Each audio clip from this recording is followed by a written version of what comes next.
Hey,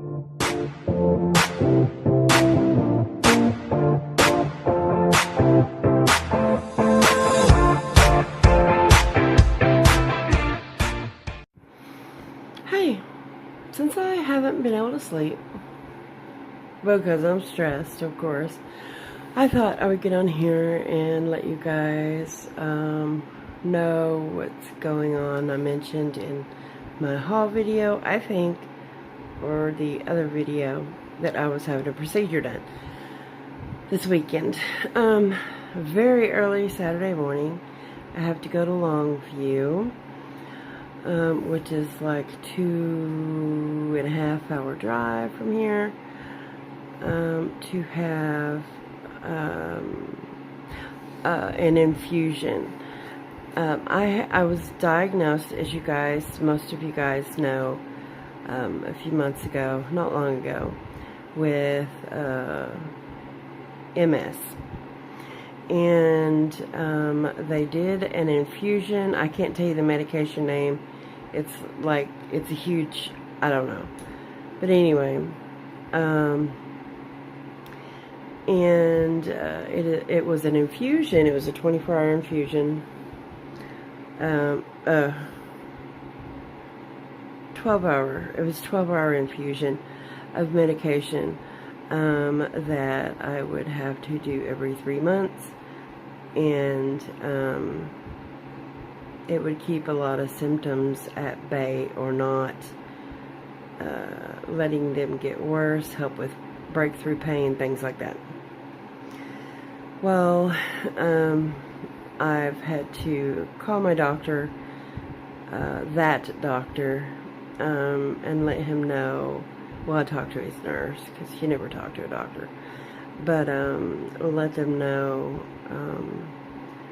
what's going on as far as symptoms and things that have come back, or new things that have arisen, whatever the proper term would be. And so the doctor wants to try another medication. There's several ways of helping with your symptoms of MS, which there's so many symptoms, I'm not even going to start. You guys can Google it. Anyway, so he wants to try a different medication. Like I was saying, there's many different ways. You can give yourself at home shots, which I'm a diabetic, so needles don't bother me. I give myself shots every day. But there are weekly shots, daily shots, there's infusions. The reason I have to go to Longview is because I'm not approved. There's no doctor here to do that. There are doctors here, but they won't take my insurance, so I have to go all the way up there. And this is another medication. I didn't even bother writing it down, because the names of these medications are never easy, like aspirin, Tylenol. They're like, 35 letters long. But they're going to try another medication that works similar to the last one, but I'm having a lot of breakthrough pain, and my balance is to the point a lot of times where when I go out I have to use my cane, and I'm still wobbling. In fact, I believe I mentioned, I'm sure I did, that a couple of weeks ago now, maybe, I lost my balance walking down the hall, and I was talking to Sarah, and I just fell, and I ended up scraping my toe somehow, and it bled like the toe had popped off. I don't know, it was horrible. And now I've got a scab on my knee and bruises and all kinds of stuff, but that was from a couple of weeks ago, and that was in the hallway where I could hold on to both sides.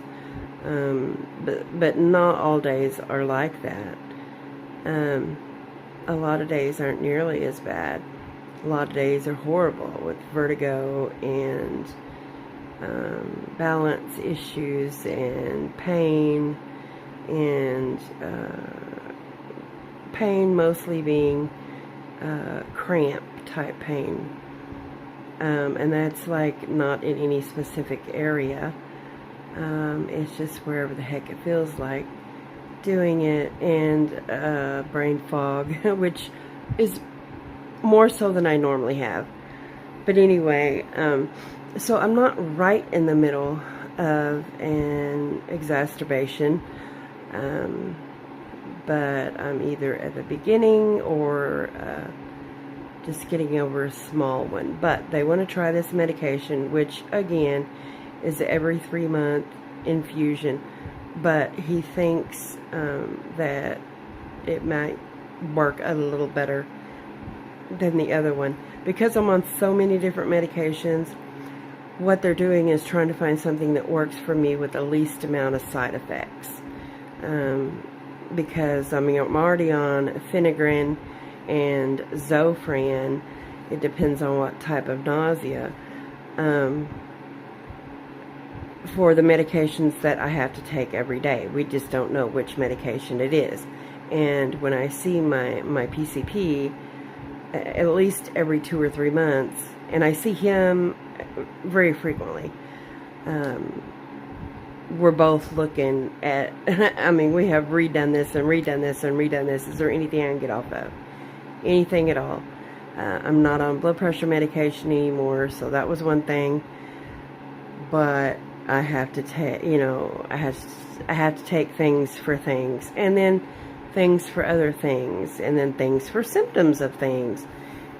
I mean, it's really insane. It's not funny at all. And when I may sound like I'm joking about it, really, it's a very worrisome thing to me, because I am on more medication than my grandmother was before she passed, and she had a slew of health issues, and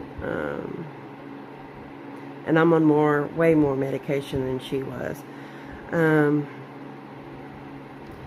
So 17 actually, that does include my syringes and test strips. So that's not necessarily medication, but it's something that I have to use every day. So I include it.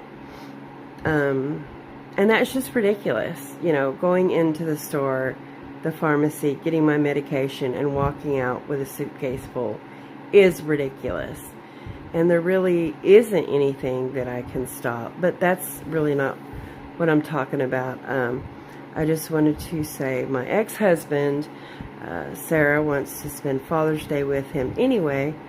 He is coming either early Saturday morning. That's when I need to leave because it is a 24-hour infusion. So if they started at 10 a.m., for example, it's not over until 10 a.m. the next day. So I'm trying to get there as early as possible. I can leave here at 6 o'clock and be there by the time their pre-admitting is open, and not have to go through the ER. Otherwise, if it's before or after the pre-admissions has closed or before they've opened, I have to go through the ER, which means I have to sit in the ER well, not in the ER, but you know what I'm talking about, in a room back there forever until they get me up in a room that way.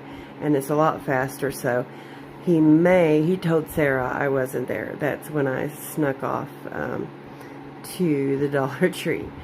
But he is either going to stay here Friday night on the couch, or in my bed, and I'll sleep on the couch because this bed is so uncomfortable.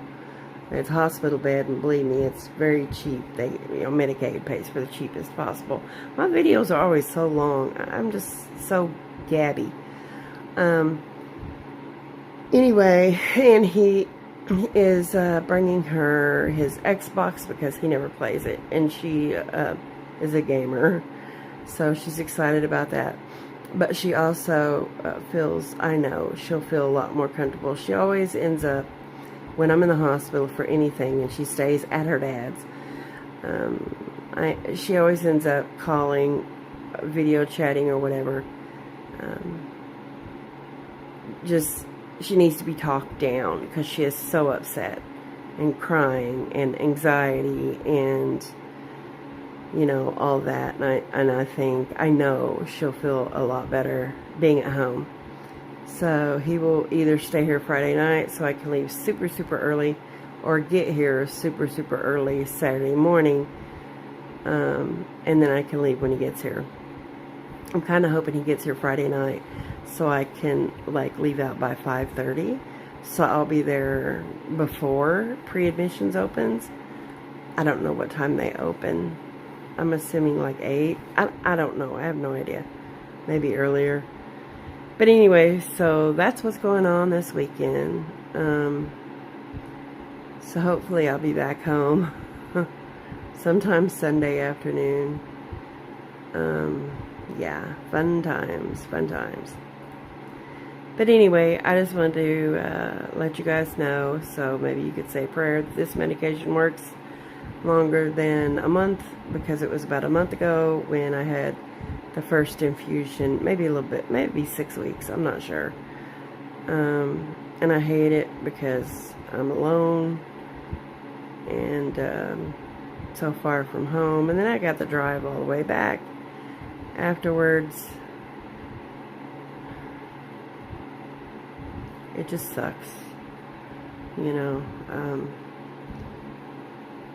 I just get so tired of hospital stays. It just really freaking sucks. But it could be so much worse, so I'm blessed. And this is 12 minutes long, and it's like 5 a.m., maybe, almost 5 a.m. Central Time, so I guess I should try to get a couple hours sleep after I upload this. So, y'all have a good day. God bless. Do something good for somebody. And tell somebody you love them. See you later. Bye.